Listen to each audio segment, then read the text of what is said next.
Oi pessoal, bom dia, boa tarde, boa noite, boa madrugada, bem-vindos ao módulo 15. Tá já acabando, turma, ficam só 18 módulos se Deus quiser, porque tá faltando só o título 7, o título 8, o 9 e o 10. Então falta-se ao 15, vão ser 18, 19 módulos. Tenho fé que vai dar tudo certo, viu? O material, como eu já falei pra você, já tá tudo pronto. Só basta o teu horário aqui no estúdio para já gravar tudo e acabar e ficar o curso completo aí por mais de um ano para você conseguir estudar, ver qual é o seu concurso. Ah, não cai crimes contra a família, então não vou estudar. Você passa para outro módulo e aí vai. Turma, esse crimes contra a família, ele acaba não caindo muito na grande parte dos concursos. Eles caem nos concursos, estão presentes no edital de concursos de magistratura, de Ministério Público, mas a maior incidência de questões desse título, dos crimes contra a família, é nos concursos para cartório. Então, se você pretende tentar ser dono de cartório, é bom que você estude, entenda bem direitinho esse módulo, porque para concurso de cartório, quando cai penal, cai principalmente esse crime, esse título dos crimes contra a família. Então pronto, a gente ainda está na parte especial do Código Penal, o título 7 fala dos crimes contra a família, e ele é dividido basicamente em 4 capítulos. É um título um pouquinho grande, tá? Tanto é que eu fiz slide para praticamente todos os crimes. Só que eu não vou explicar todos os crimes, até vou, mas vai ter muita coisa que eu vou dizer assim, turma, leia isso, eu vou explicar mais por cima, mas tem muita coisa nos slides legais para você estudar. Exatamente por quê? Para a gente poder prosseguir para o nosso curso e terminar, se Deus quiser. Turma, então o capítulo 1, que a gente vai começar estudando, fala dos crimes contra o casamento, onde a gente vai estudar os crimes de bigamia, por exemplo, o crime de induzimento a erro essencial, ocultação de impedimento, aquele do 236, de ação penal privada personalíssima, é aqui que a gente vai estudar.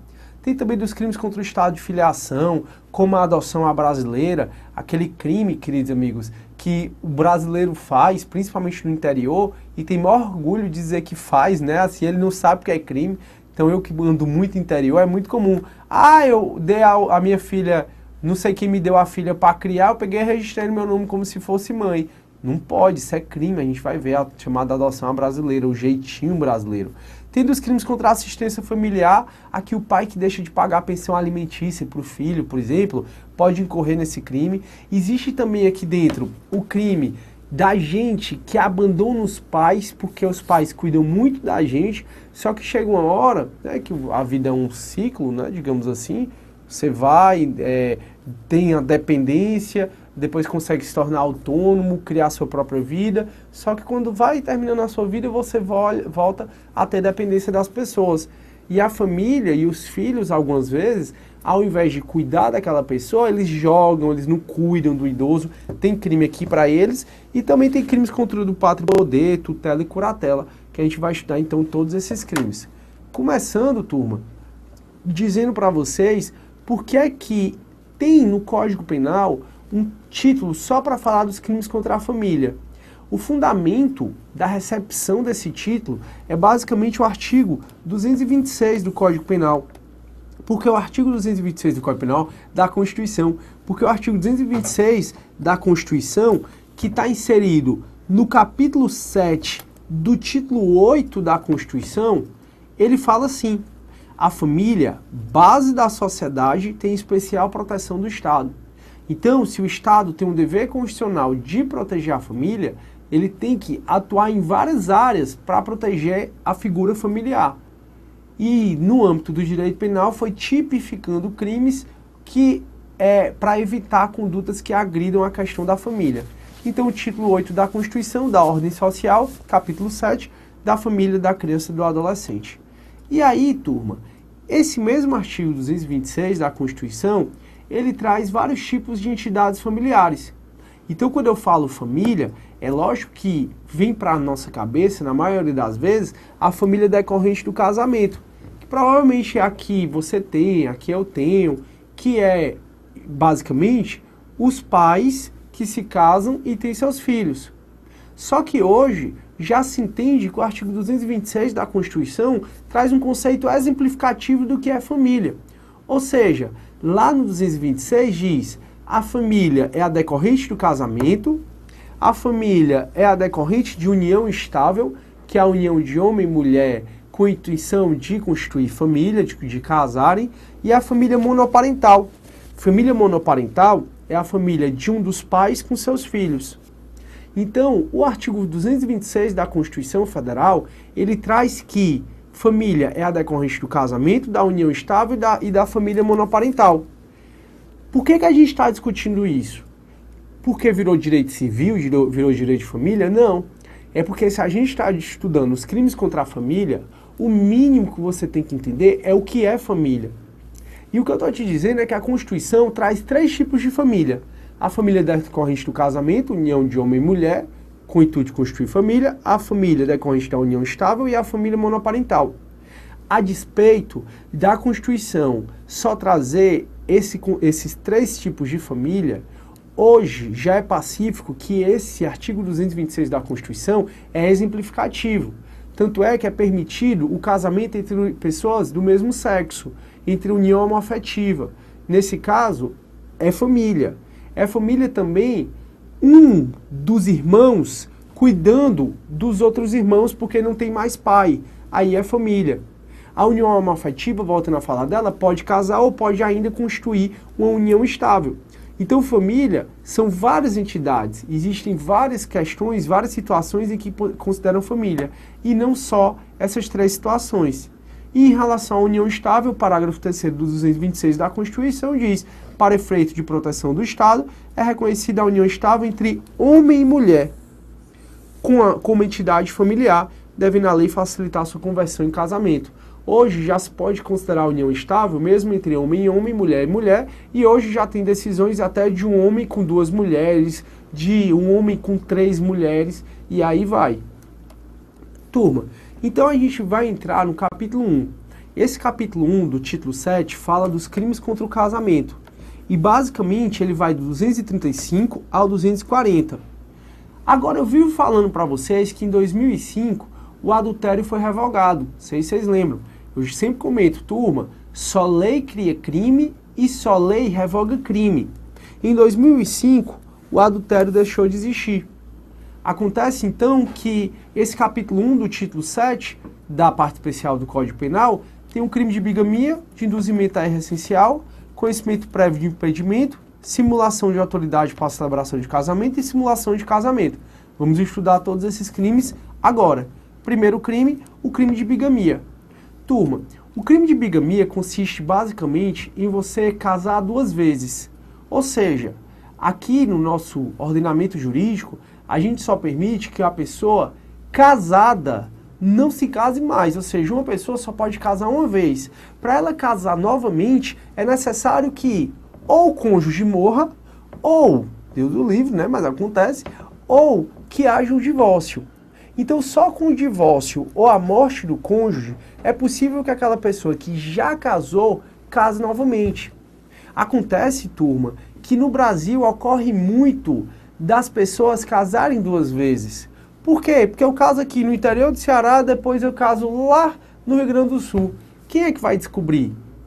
Caso eu venha casar 2 vezes, constitui crime de bigamia. E muito embora tenha um crime de bi, que significa 2, gamia, casamentos, se eu casar 3 vezes, eu respondo 2 vezes por bigamia. Se eu casar 4, 5, 6 vezes, eu respondo o número de vezes que eu casei menos 1, porque o primeiro é válido, o resto não vai ser mais. Eu respondo o número de vezes que eu casei menos 1 pelo crime de bigamia.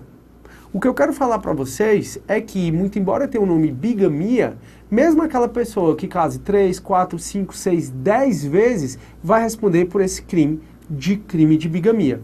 Por quê? Porque ele diz assim, contrair alguém sendo casado, novo casamento.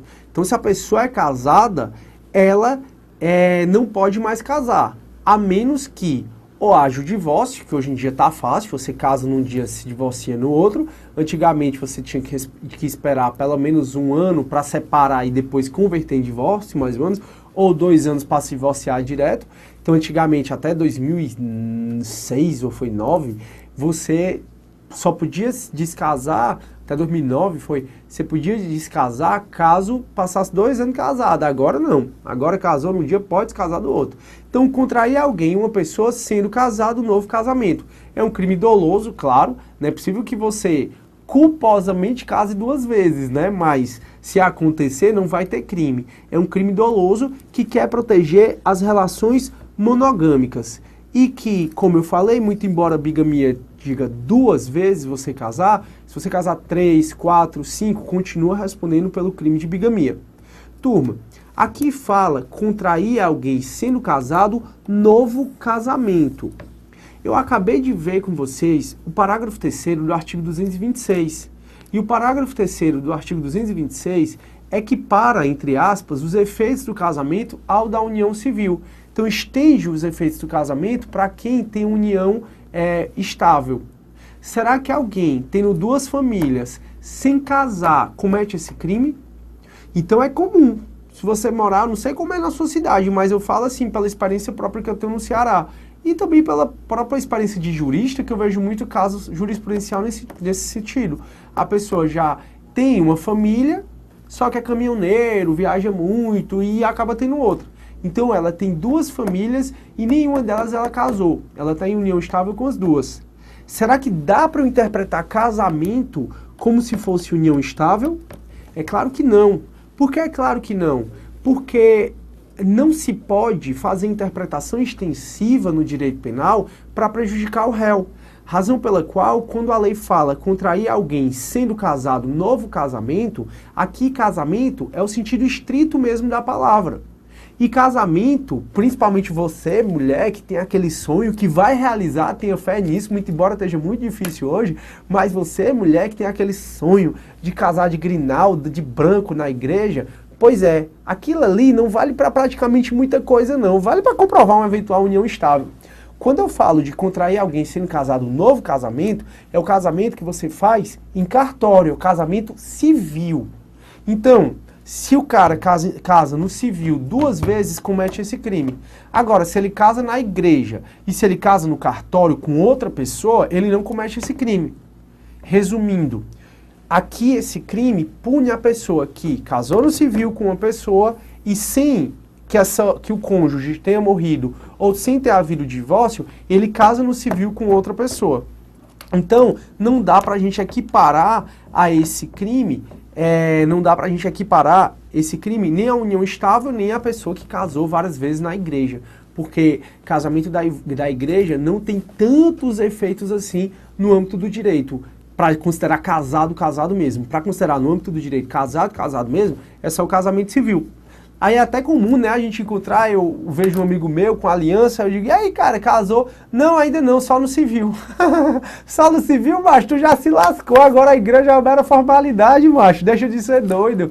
Aí, turma, o Código Civil, no 1521, ele fala de pessoas impedidas de casar. E são pessoas impedidas de casar as pessoas casadas. Então, o próprio Código Civil ratifica o que tem no direito penal. O direito penal proíbe o casamento 2 vezes, o direito civil também vai e diz, são pessoas impedidas de casar, o casamento.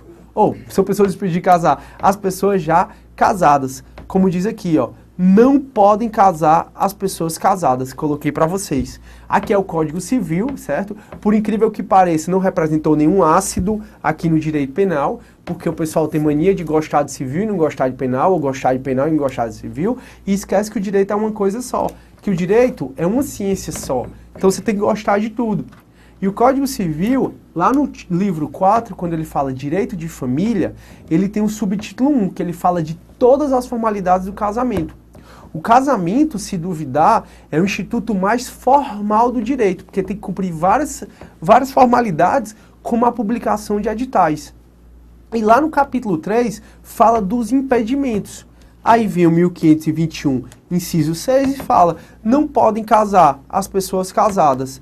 Se uma pessoa é casada, casar de novo, o crime que comete é o crime de bigamia.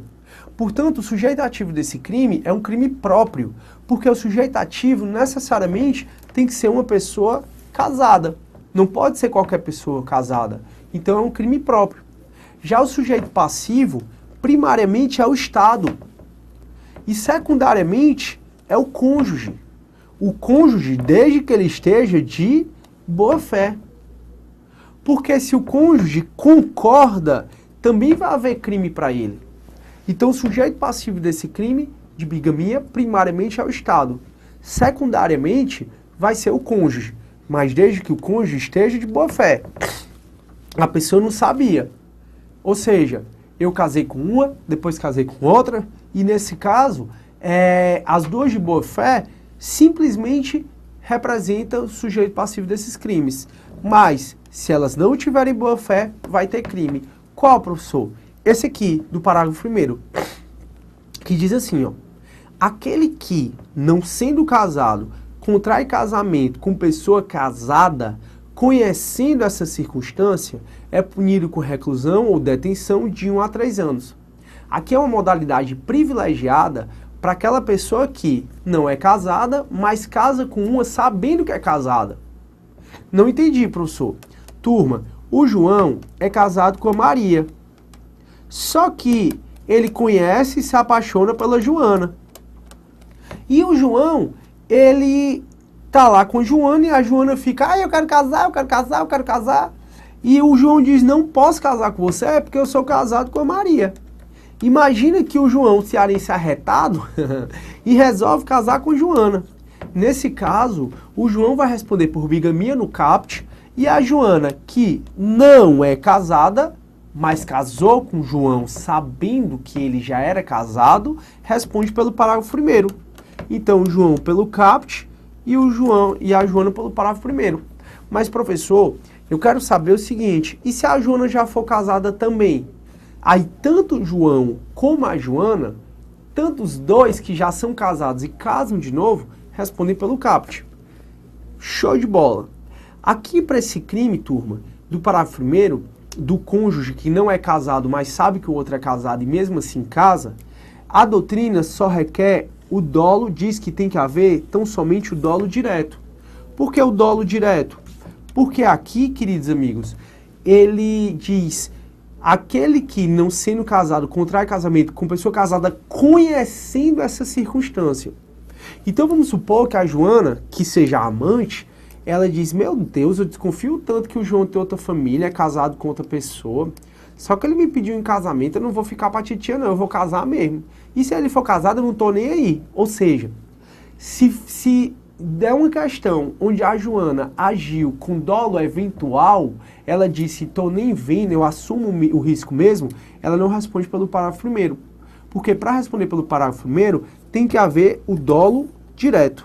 Para responder pelo parágrafo 1º, tem que haver o dolo direto. E aqui, mais uma vez, representa uma exceção à teoria monista unitária do concurso de pessoas. A gente viu que a regra é que se 2 ou mais pessoas concorrem para um crime, todos eles vão responder nas penas do mesmo artigo.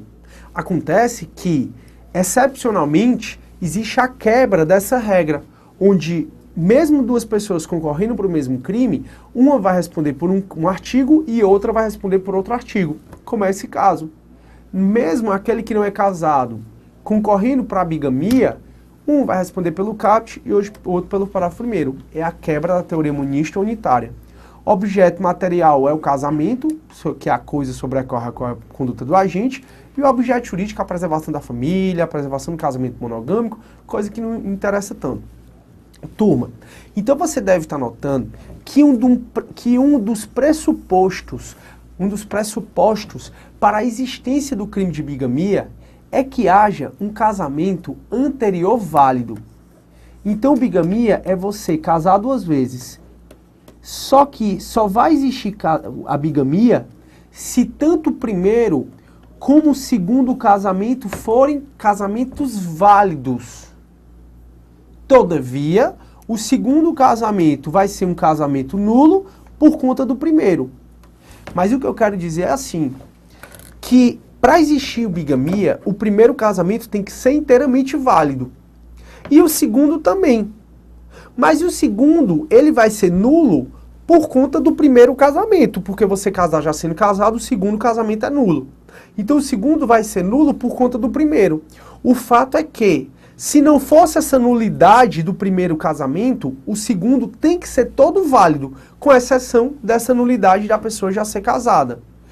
Ou seja, só vai ter bigamia se tanto o primeiro como o segundo casamento forem válidos. É lógico, tirando a exceção, tirando a nulidade desse segundo casamento, porque o segundo casamento vai ser nulo porque a pessoa já foi casada. Por quê, professor? Porque caso alguém esteja respondendo por esse crime, é possível que ele diga, não, eu não cometi bigamia. Por quê? Porque ou o primeiro ou o segundo casamento são inválidos. E se o primeiro ou o segundo casamento são inválidos, eu não casei duas vezes. E se eu não casei duas vezes, eu não cometi bigamia. Resumindo, eu estou falando sobre teses defensivas de pessoas que respondem por bigamia. Como tese defensiva, ele pode dizer, não, eu não cometi bigamia, porque bigamia, os dois casamentos têm que ser válidos. O segundo vai ser inválido, mas só por conta do primeiro, porque se não fosse o primeiro, esse segundo era válido. O fato é que o primeiro casamento ou o meu segundo casamento, eles são inválidos, eles são nulos. E se o primeiro ou o segundo são nulos, simplesmente eu não cometi bigamia, que é casar duas vezes. E isso o legislador sabe, tanto é que olha o que ele falou no 235, parágrafo 2º. Falou assim, ó. Anulado por qualquer motivo o primeiro casamento. Ou o outro, ou seja, ou o segundo casamento, por motivo que não seja a bigamia, considera-se inexistência o crime. Então o crime não vai existir se o cara consegue anular por qualquer motivo o primeiro casamento, ou o segundo ou terceiro casamento, desde que ele diga, olha, o segundo foi anulado, mas não foi por questões de que o primeiro é válido. O segundo foi anulado por outro motivo, porque eu casei com... não houve um cumprimento de uma formalidade. Para a doutrina, então, representa esse parágrafo 2º, a nulidade de um ou de outro casamento, representar a não existência do crime. Para a doutrina, isso representa uma causa específica de exclusão da tipicidade. Então aqui se exclui a tipicidade. Show de bola. Lembra que tipicidade está dentro do fato típico, tá? Então exclui basicamente a tipicidade formal aqui. E professor, como é que eu vou saber se um casamento é nulo ou não? Aí eu te falo do direito civil. Lá no direito civil, no capítulo 8, quando ele fala ainda de casamento, ele fala no artigo 1548 quando o casamento é nulo. E no artigo 1550, quando o casamento é anulável. Então, se o indivíduo que está respondendo por esse crime consegue anular o primeiro ou o segundo casamento, simplesmente o juiz criminal é obrigado a absolver. É obrigado a dizer que não houve crime, porque o primeiro ou o segundo casamento é inválido. Professor, mas me diz uma coisa. É o juiz criminal que vai dizer se o casamento é válido ou não? Claro que não. A regra é que o juiz criminal não tem competência para dizer se o casamento é válido ou é inválido, a menos que ele seja um juiz de vara única ou um juiz que acumule competência civil ou criminal, o que na capital não é o que acontece na maioria das vezes. Ou seja, o juiz que é competente para dizer se um casamento é nulo ou é válido é o juiz da vara de família. Então o que é que o juiz criminal tem que fazer? O juiz criminal, caso ele note que uma das defesas do indivíduo que está respondendo por bigamia é que o primeiro ou o segundo casamento é inválido, o juiz tem que mandar suspender o processo de bigamia e esperar lá no cível a decisão do juiz de família sobre a nulidade ou não do casamento. Então o juiz criminal tem que suspender o processo penal e esperar que o juiz de família decida se aquele casamento é nulo ou não. Se o juiz de família decidir que um dos casamentos é nulo, o juiz criminal é obrigado a absolver o indivíduo por bigamia. Agora, se o juiz de família decidir que o casamento é válido, se não fosse a bigamia, claro, aí o juiz criminal está autorizado a continuar com o processo e no final condenar, se for o caso, um indivíduo que casou 2 vezes, 3, 4, tanto faz. O fato é que o juiz pode suspender o processo quando se vai discutir no juízo civil se aquele casamento é válido ou não, por uma disposição do artigo 92 do Código de Processo Penal, Então o Código de Processo Penal, lá no título 6, ele fala das questões e processos incidentes. No capítulo 1 ele fala das questões prejudiciais. E aí ele fala, se a decisão, Código de Processo Penal, tá? Artigo 92. Se a decisão sobre a existência da infração depender da solução de controvérsia sobre o estado civil das pessoas, o curso da ação penal ficará suspenso até que, no juízo cível, seja a controvérsia dirimida por sentença transitada em julgado. O que é que o Código de Processo Penal está falando? Está falando que o juiz criminal não tem competência para decidir, como regra, ele não tem competência para decidir sobre o estado civil das pessoas. Então o juiz criminal não tem competência para dizer se eu sou solteiro, se eu sou casado, se eu sou nascido, se eu sou morto.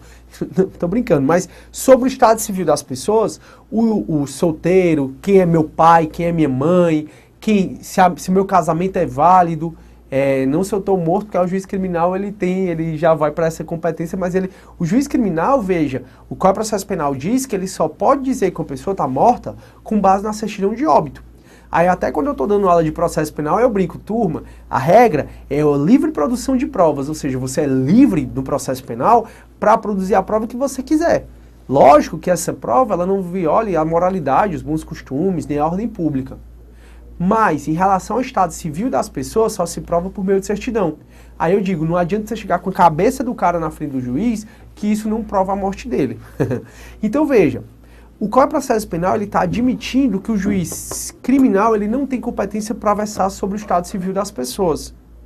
Então ele está falando que se para existir a infração depende da solução da controvérsia, se há ou não o casamento, ele tem que suspender a ação penal até que lá no juízo cível se resolva se o casamento é válido ou inválido com trânsito em julgado. Professor, e a prescrição nesse caso? A prescrição nesse caso vai ficar suspensa. Suspende tanto o processo como a prescrição do delito. Porque senão, se a prescrição continuasse a correr, o juiz... O indivíduo, ele enrolar que só lá no juízo cível, ia passar 3, 4, 10, 12 anos, ele ia conseguir ser beneficiado pela prescrição. A doutrina diz que, aplicado 92 do Código de Processo Penal, suspende a prescrição do delito e também suspende o processo. A classificação dos crimes. Aqui eu grifei, turma, em negrito, a classificação desse crime. É um crime próprio porque qualquer pessoa pode cometer. É um crime material porque precisa do resultado acontecer para ele se consumar. E qual é o resultado? O segundo casamento. É um crime plurissubsistente porque a tentativa é admitida.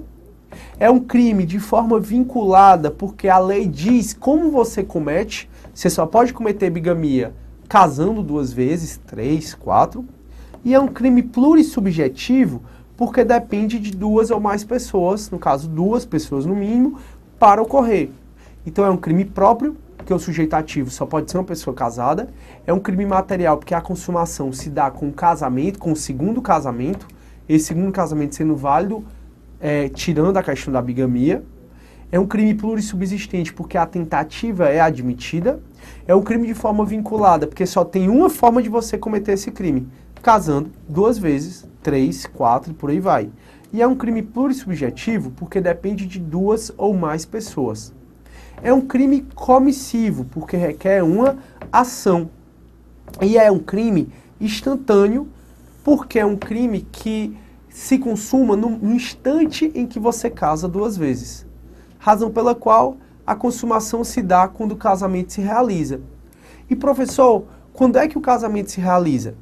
De acordo com 1514 do Código Civil, o casamento se realiza no momento em que o homem e a mulher manifestam perante o juiz a sua vontade de estabelecer o vínculo conjugal e o juiz declara casado. Então é quando você está no cartório e ele diz, aceita, minha filha? Aceito. Aceita, meu filho? Aceito. Eu vos declaro casado. Consumou nesse momento. E a tentativa desse delito, ela é possível. Ela é possível porque no momento lá da celebração pelo juiz de paz, é possível que alguém chegue e diga, opa, aquele cara já é casado, então ele não pode casar 2 vezes. Nesse caso, ele responderia por tentativa de bigamia. Turma, meu tempo acabou. Próxima aula a gente continua a falar um pouquinho mais sobre bigamia e depois próximo crime do 236. Fiquem com Deus e bons estudos. Tchau, tchau.